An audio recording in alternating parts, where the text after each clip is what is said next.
Oi, meus queridos. Hoje eu quero convidar vocês para viver uma experiência de fé comigo. Ajeita um cantinho confortável, arruma suas coisinhas aí, um lugar onde você se sinta bem, para que a gente possa partilhar coisas boas e divinas. Enquanto isso, roda a vinheta.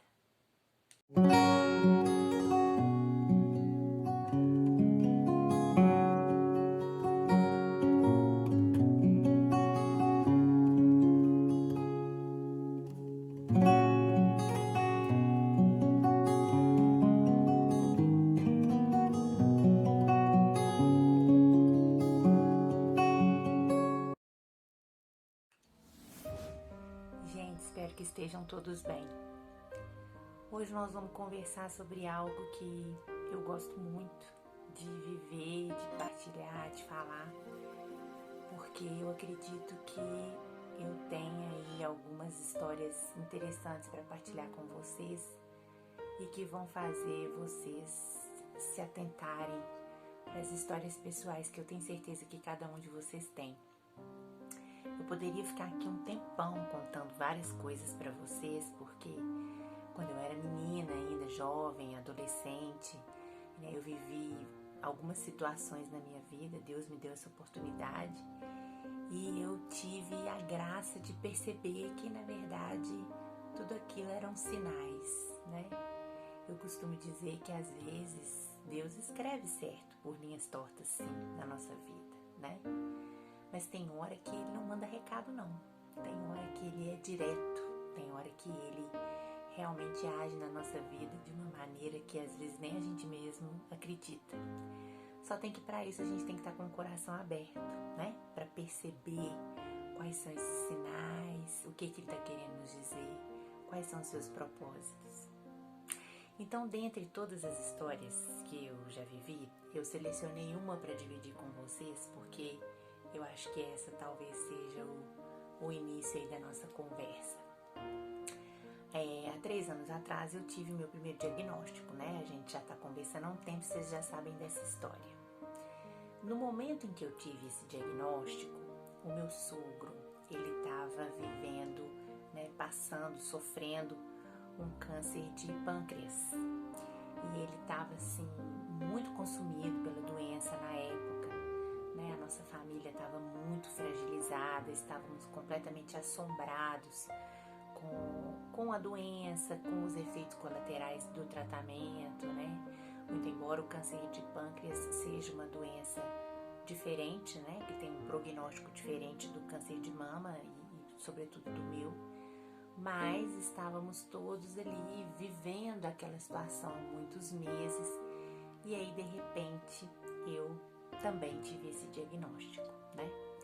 Na época meu marido estava muito envolvido nos cuidados com o pai, né? Junto com os irmãos, junto com a nossa família, as minhas cunhadas, a minha sogra, enfim. E aí isso caiu na nossa vida como uma bomba, né? Porque a gente imaginava que comigo a situação ia se reproduzir da mesma forma.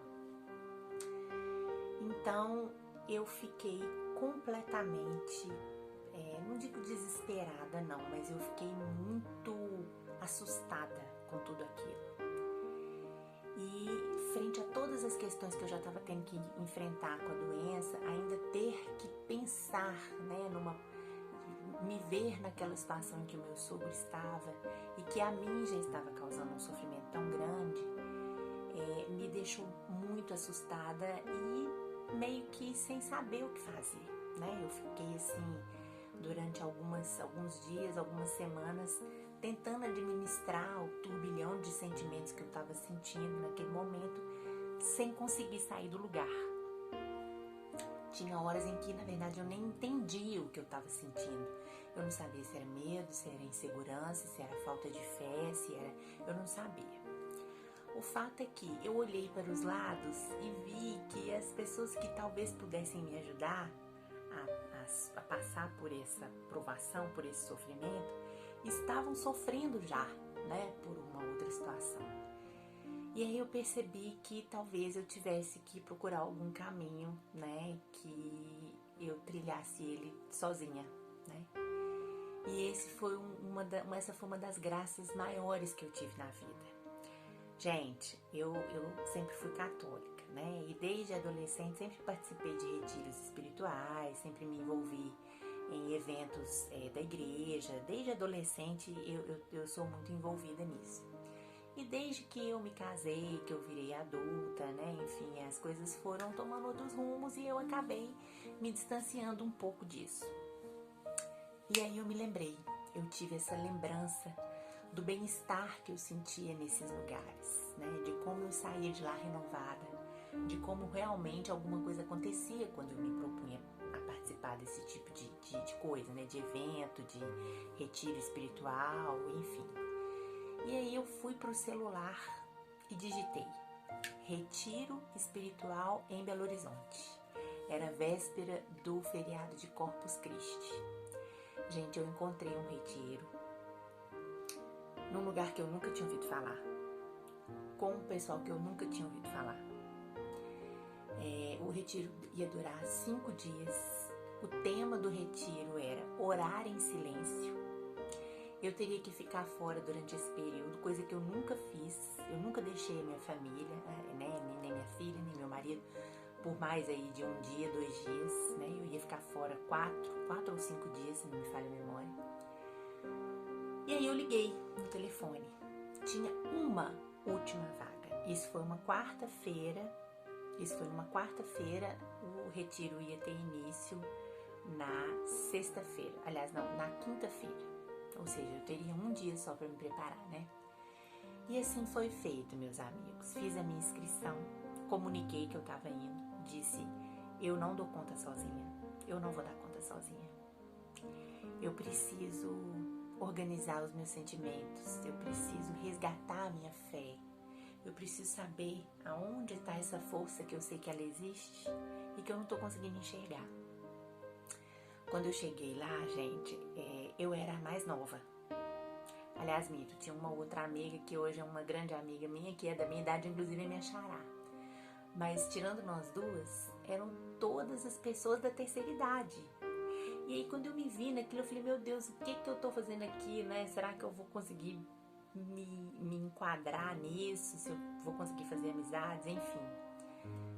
E foi maravilhoso. Estar com pessoas mais velhas, mais experientes, pacientes, tolerantes, calmas, que já passaram por tantas coisas na vida, inclusive por câncer de mama. Foi maravilhoso, porque eu tive a plena certeza de que ia passar, de que as coisas iam passar, de que o que eu estava vivendo ia passar. E eu fui para esse retiro, né, de uma maneira assim, como vocês estão vendo, completamente sem programação, sem nada. E foi lá que eu tive muitas revelações, sobretudo de mim mesma, né, do meu interior, do meu autoconhecimento, de saber até onde eu consigo ir, de saber quais são as minhas limitações e principalmente, gente, uma coisa que eu aprendi nesse retiro, que foi orar. Eu achava que eu sabia orar, eu achava que eu sabia fazer isso, eu achava que da maneira que eu fazia eu já sentia algo diferente. E lá eu percebi que na verdade não. E aí por que eu tô dividindo isso com vocês? Porque muitas pessoas já chegaram pra mim e já falaram assim: nossa, que fé é essa que você tanto fala? Que experiência de fé, que experiência divina é essa que você sempre fala? Eu não consigo sentir isso. Eu sento, rezo um Pai Nosso, uma Ave Maria, ou faço lá uma oração, uma prece, e eu não consigo sentir essa profundidade, né, que você sente. Eu queria saber de onde vem, como vem essa fé, né? E aí eu aprendi algumas coisas lá, gente, que eu queria muito dividir com vocês, sabe? O conceito de orar, né, e de prece, de oração mesmo, às vezes ele é equivocado na cabeça da gente. Às vezes a gente acha que orar tem também, né, esse caminho de repetição, né, de oração, de preces em que você vai repetindo, como os mantras, como a oração do terço, né, como algumas preces que algumas pessoas fazem, enfim. existe sim esse caminho e às vezes ele funciona.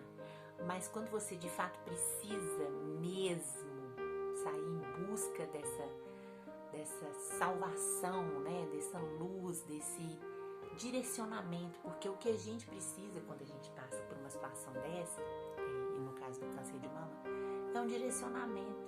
A gente precisa sentir a presença divina, a presença de Deus na nossa vida, nos dizendo assim: olha, eu tô do seu lado, eu tô com você, não vai te faltar nada, eu vou na sua frente, eu vou abrir as portas, eu vou segurar nas mãos dos médicos, eu vou segurar nas mãos das enfermeiras, eu estarei com você.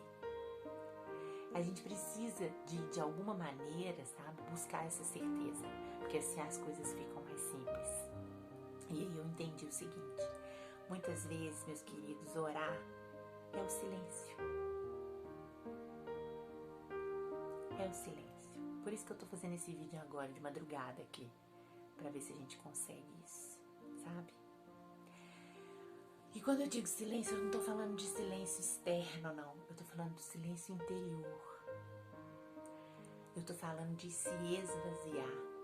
E às vezes isso é sofrido, sabe? Às vezes você chora muito quando isso acontece.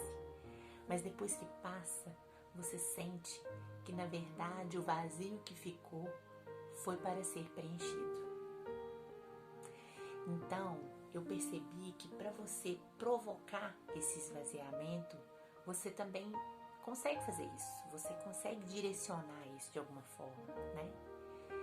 E aí o que acontece? Eu percebi o poder da respiração, né? Como que quando a gente quer sentar e se colocar à disposição de Deus para que Ele haja na nossa vida, para que Ele acalme o nosso coração, para que Ele nos dê essa certeza de que nós não estamos sozinhos, primeiro a gente tem que respirar.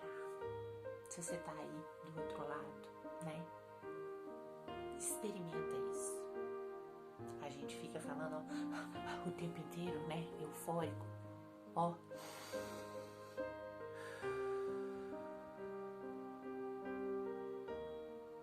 Respira. Aprende a respirar. Aprende a puxar o ar.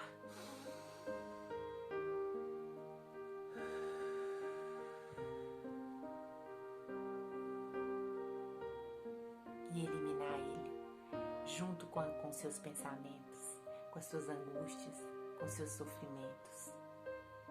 Vai fazendo isso até você se acalmar.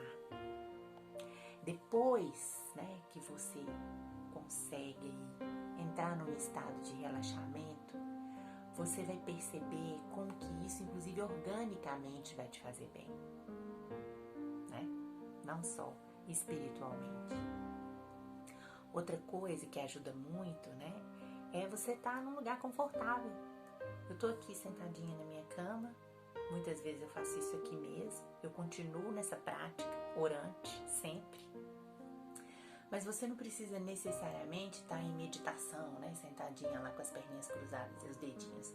Não, às vezes as pessoas acham que só funciona se for dessa forma. Mas não, arruma uma cadeira que você fique confortável, o seu sofá, o tapete da sua casa, a sua cama. Senta num lugar ou deita num lugar em que você fique confortável. E faça isso. Aprenda a respirar. Vai trabalhando o silêncio de dentro para fora através da sua respiração. E as musiquinhas, né? As músicas ajudam muito. Eu gosto muito de música instrumental, músicas para meditação. Isso aí você acha na internet. Você busca no Google aí, vai cair para você uma lista gigante de músicas. Elas também vão ajudando a fazer o quê? A fazer você se desligar das coisas, dos barulhos da sua casa. Bom usar o fone, porque assim o fone faz você ficar mais voltada para você, então você não ouve ruídos externos, né? Então assim, um fone de ouvido é tudo. Usa esse fone, usa essa música, respira e vai esvaziando, minha querida, vai esvaziando. Entenda que para a luz entrar, você precisa dar abertura. Você precisa esvaziar, você precisa criar espaço para isso. E ela vai entrar. A luz, ela invade a escuridão. Eu costumo sempre usar essa analogia aqui em casa quando a gente ora junto aqui, né? Quando você está angustiado, quando você está sofrendo, quando você está precisando de ajuda, quando você está em busca, né, da presença divina na sua vida, que vai te dar segurança, vai te dar força, é como se você estivesse num quarto escuro, com uma janela fechada, e aquele monte de coisas acontecendo, você só ouvindo várias pessoas, cada um te dizendo uma coisa, cada um te dando uma opinião, cada um te falando uma coisa, o que você tem, o que você não tem que fazer, e você no meio daquela confusão. Mas, se você decidir chegar no trinco da janela e abrir essa janela, a claridade que está lá do lado de fora vai invadir esse quarto escuro. O contrário não vai acontecer. A escuridão que está dentro do quarto não vai invadir a claridade lá fora. E é exatamente assim que Deus age na nossa vida. É preciso que a gente abra as janelas do coração para que Ele invada com a sua luz, a sua força, a sua presença. E quando a gente consegue fazer isso, e às vezes a gente faz uma vez e não consegue, né? Aí tenta de novo, vai tentando fazer isso, né? Que você vai ver que a sua imaginação vai fluir, né? Você vai conseguir imaginar, você vai lembrar de pessoas queridas, que às vezes até nem estão mais aqui, mas de alguma forma cuidaram de você. Então você vai se lembrar de coisas que você teve na sua vida, de livramentos que você teve na sua vida, de como Deus, na verdade, já esteve presente na sua vida várias vezes, através de algum acontecimento, através de alguém que te ajudou de alguma forma estranha, que você não percebeu, né? Que você não entendeu. Então, você vai, através desses momentos, é que você vai se lembrando que, na verdade, minha querida, você não está sozinha. Você não está. Deus está com você o tempo todo. Mas você precisa abrir o seu coração para sentir essa presença. Porque é através disso que você vai ter segurança para seguir em frente. Força, coragem para seguir em frente. Viu? Nunca se esqueça disso. E pratica a oração. Pratica o esvaziamento, pratica a respiração, porque é assim que você vai aprender a orar e a estar em conexão com o que é divino. É assim, não tem outro caminho. Aliás, até tem outros, né? Mas eu tô dividindo isso com você porque eu sou a prova viva de que esse caminho funciona. Ele funciona. Não tem erro, como dizem, é feijão sem bicho, tá? Olha, eu espero que a partir de hoje a angústia e o sofrimento não façam mais parte da sua vida, tá? E que você, de fato, faça com que esses momentos de esvaziamento, de meditação, de oração, sejam cotidianos na sua vida. Essa foi uma das graças que eu tive durante a minha doença. Eu aprendi a fazer isso. E eu aprendi a virar a chavinha quando eu preciso. E é rápido, é uma coisa impressionante.